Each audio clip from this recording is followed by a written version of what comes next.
Olá pessoal, então vamos estudar hoje o módulo 3, os movimentos sociais rurais e urbanos da República Velha, até a Primeira Guerra Mundial. O módulo 4, sobre os movimentos que ocorreram após a Primeira Guerra Mundial.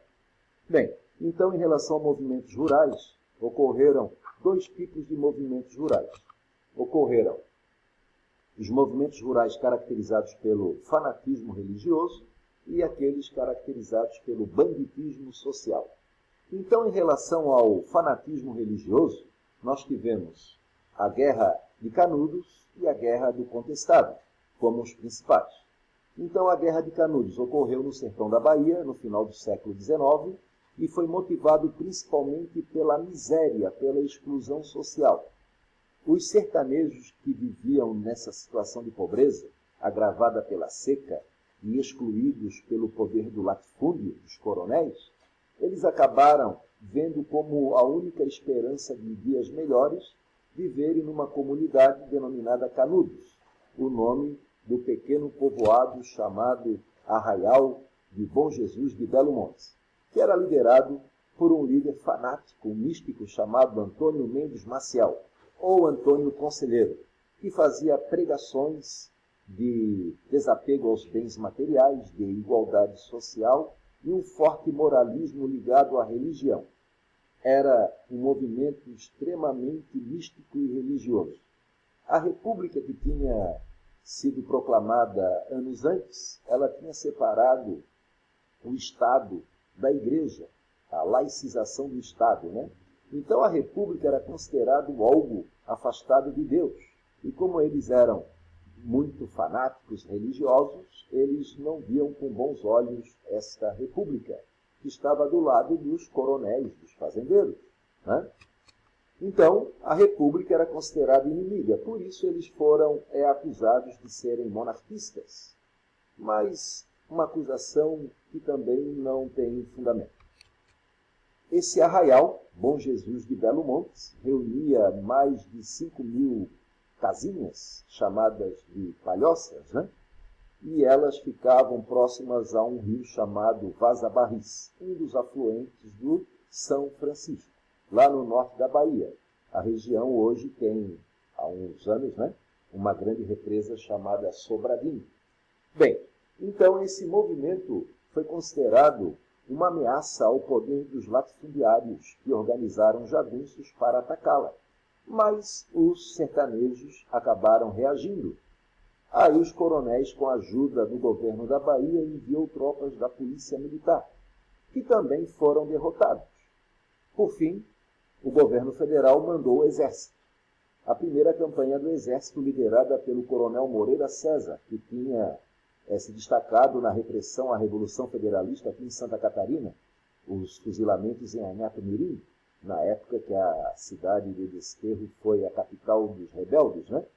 Então, após aniquilar a revolta em Desterro, ele foi para Canudos e lá em Canudos ele acabou morrendo no confronto com os sertanejos. Ele menosprezou a capacidade de resistência dos sertanejos.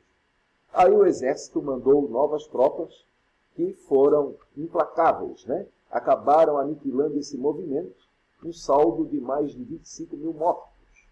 E a revolta, então, foi aniquilada brutalmente. Então, a cobertura jornalística feita por Euclides da Cunha deu origem a essa obra monumental da literatura brasileira, Os Sertões, né? Que narra, então, esta história desta comunidade. Aqui, Antônio Conselheiro, né? Aqui em Santa Catarina, no território que Paraná e Santa Catarina disputavam, desde o século XIX, também era uma disputa internacional entre Argentina e Brasil. No final do século XIX, o Brasil ganhou essa disputa, né? Mas, dentro do Brasil, uma disputa interna, né? Entre Santa Catarina e Paraná, disputa que vinha desde o século XIX. Pois bem, então, nesse território que Paraná e Santa Catarina disputavam, houve uma revolta de sertanejos, de caboclos, pessoas de origem indígena, né? Mestiços. Eles viviam, esses camponeses, esses caboclos, eles viviam nesse território que Paraná e Santa Catarina disputavam.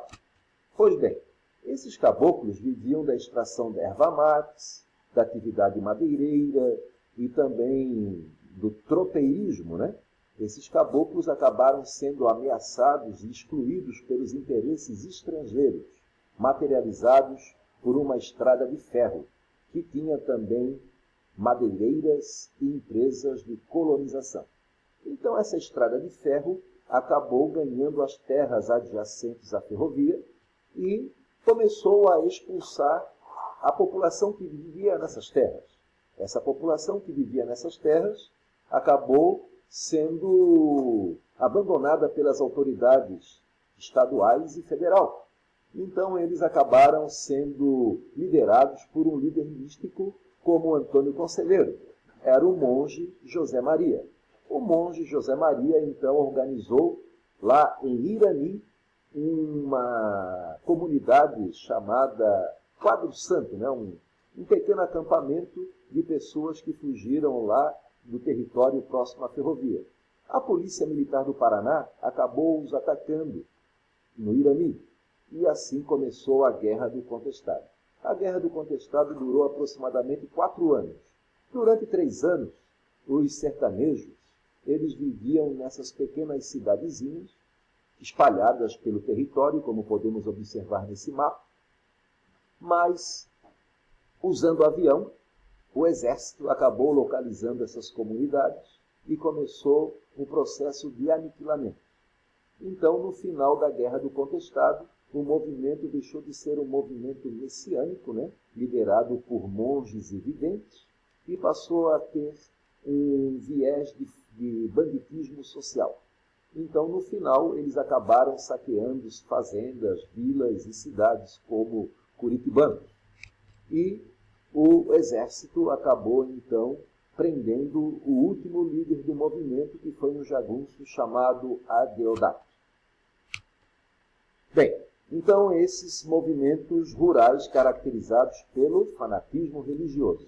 O banditismo social teve como principal característica o cangaço, né? Então, o cangaceiro era um tipo de bandido que lutava contra os coronéis. Então, havia 2 tipos de bandido, o jagunço e o cangaceiro. O jagunço era o bandido do lado do fazendeiro. E o cangaceiro, geralmente, era contra o fazendeiro. Muitas vezes havia guerra entre fazendeiros, guerra entre coronéis. E os cangaceiros se envolviam nessas guerras também. Bem, então, a violência, a exclusão, né, levaram, então, à formação desse fenômeno típico do interior do Brasil, principalmente do Nordeste, mas teve também no Centro-Oeste, no Sul do Brasil, nas áreas do interior.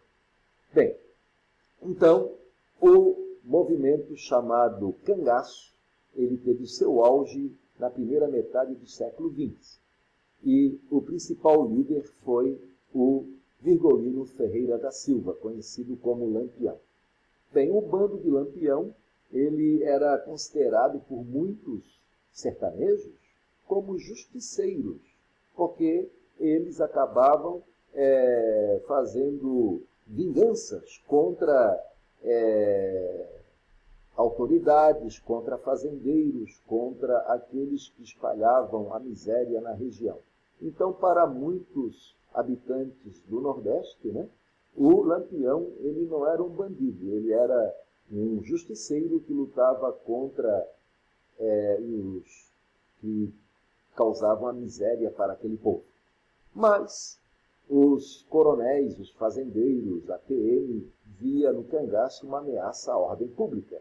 Então, os policiais perseguiram implacavelmente esse movimento, até que o bando de Lampião acabou sendo capturado e suas cabeças decepadas e expostas em praça pública.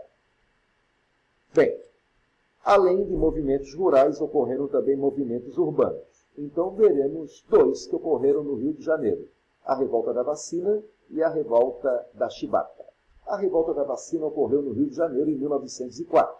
Na época, a cidade do Rio de Janeiro ganhava obras públicas, né? O centro do Rio de Janeiro era urbanizado, então houve a demolição de cortiços. A demolição de cortiços ocorreu paralelamente à favelização dos morros do Rio de Janeiro. Então havia nessa proposta sanitária, urbanística, né, uma exclusão social. Então, a cidade central para os ricos e a parte pobre da cidade subia os morros, né? Então, ao mesmo tempo que houve esse programa urbanístico, houve também um programa sanitário. Então, o Rio de Janeiro tinha 3 doenças principais: a febre amarela, a varíola e a peste bubônica. Em relação à varíola, a vacina tornou-se, então, obrigatória pela primeira vez no Brasil. Então, o doutor Oswaldo Cruz foi designado para liderar, então, essa campanha de vacinação. Só que essa vacinação ocorreu num contexto de exclusão social. E essa exclusão social acabou levando a uma revolta, que não era simplesmente contra a vacina, apesar da ignorância, né? Porque, como a vacinação não foi esclarecida, a palavra vacina deriva-se de vaca. Então, muitas pessoas achavam que as mulheres grávidas iriam gerar filhos com cabeça de bezerro, por exemplo. Então, a ignorância também estava misturada nesta revolta. Mas o ingrediente principal era a exclusão social e a favelização do Rio de Janeiro.